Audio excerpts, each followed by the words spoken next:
I am your podcast coach, Kristen Chadwick, here to help you with your podcasting questions for beginners and for seasoned podcasters.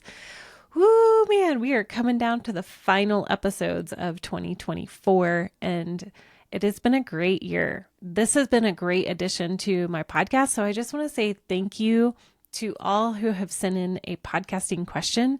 And for those of you that are brave and you say yes to these free calls of wanting to start a podcast where I coach you one-on-one, and I genuinely am here to help you launch your podcast and to grow your podcast successfully. So this is where all of these questions are coming from, whether it's been a one-on-one call or it's been conversations outside of or inside of a Facebook group or in Instagram messages. So I just want to say thank you so much for everybody who has brought a question and asked, and because you're not the only one that is asking questions. So I'm here to help you be as successful as possible.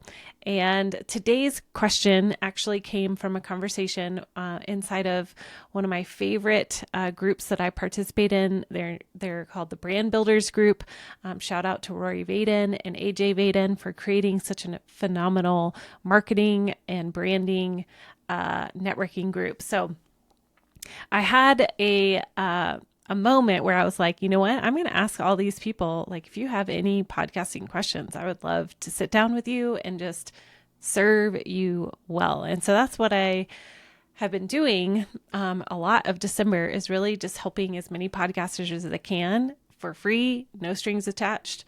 I do love gathering content because I want to be applicable to my podcasters who are starting. So this question today comes from one of those conversations, and it is, Kristen, do I need to have an intro and an outro? And what do I even put in the intro and the outro? So we're going to dive into this question of what is an intro and an outro. So an intro and outro is like the bookends of your podcast. It is like where there's music and it's introducing your podcast in general. And then the outro is like wrapping it up. So the best picture that I have, in my mind is the bookends, the beginning and the end, and it's consistent to your brand. So the question is, do I need to have an intro and outro for my podcast? And really, ultimately, it depends on you, on your listener. So do you enjoy listening to an intro? Great, then do an intro. If you do not like an intro, if you do not like to sit through 30 seconds or 15 to 30 seconds of an intro, then just go for it. Go right into it. You could do like this, where I started, I know this is a quick podcast, so I just do a tiny bit of music at the beginning and a tiny bit of music at the end. But make sure, if you don't have a formal intro and outro, that you introduce yourself and you make sure that people know who you are and what they're about to listen to. So no, you don't have to have an intro and outro, but make sure that you introduce yourself if you are not doing a formal intro and outro.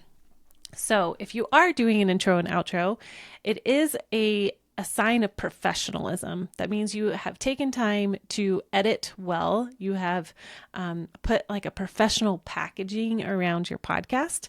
It can also be a place where people who are new to you can hear what the show is about. And we're going to dive into that real quick too, on what all you should include in your intro and your outro. So overall, your intro should be less than 30 seconds.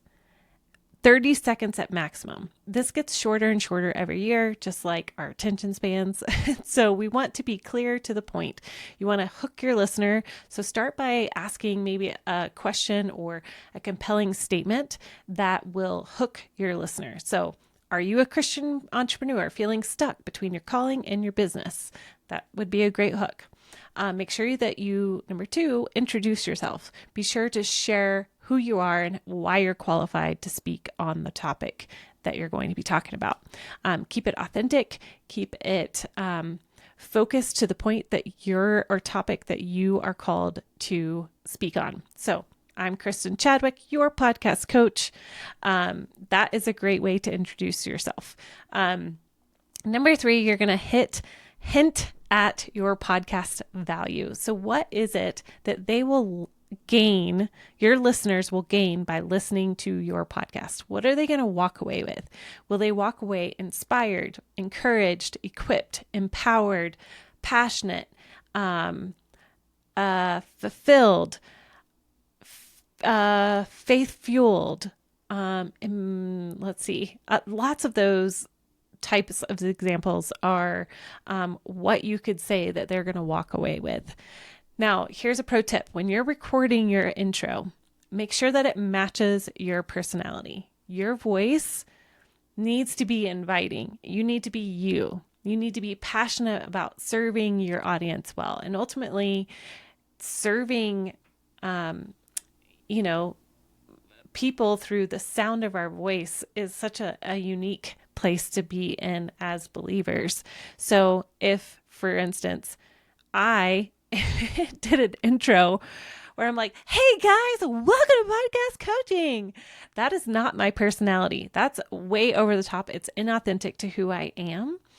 But if I'm staying here and I'm just introducing myself as, hey, I'm Kristen Chadwick, your podcast coach, that is pretty consistent with how I talk. So don't put on your radio voice, just be you in your podcast. If you have high energy, that is awesome. Use that high energy and bring it to the table. Okay. Your podcast outro needs to send off your listeners feeling empowered, or whatever you said in your intro that you are going to help them walk away with. So, right before you end your show on your main episode, you can always do like a wrap up and then a takeaway. But then on your outro, this is the final outro, like the template that your podcast always has. Or for instance, on podcast coaching, podcast here, on my first episode of the week, they will always have the same intro and outro. So this outro has the same music. It's going to have a call to action. So what do you want your listeners to do next? So you want your listeners to take the next step in your relationship. You don't want to get married, but you also want them to take the next step, right? So this could be share with a friend if you thought of a friend during this podcast episode. It could be join my email list, or you could also do a lead magnet during a certain season. So if it's a Christmas season or New Year's season, and you have a specific vision or Advent something landing page, you could do an outro that could include that in there. It also could be a check out this resource, or it could be some people do the rate and review, and that's fine. But I think the biggest bang for your buck is asking for people to share it with somebody that they thought of during the episode. It's probably the best call to action, or inviting them into your email list. So those are some thoughts. You can also close with like a key phrase. Mine is, you deserve to be seen, heard, and known, and so do your listeners. And so that is something that can be fine-tuned, created by you. For example, another example would be like, remember, God didn't just call you to business. He called you to impact the kingdom through your unique gifts. Go out there and shine your light.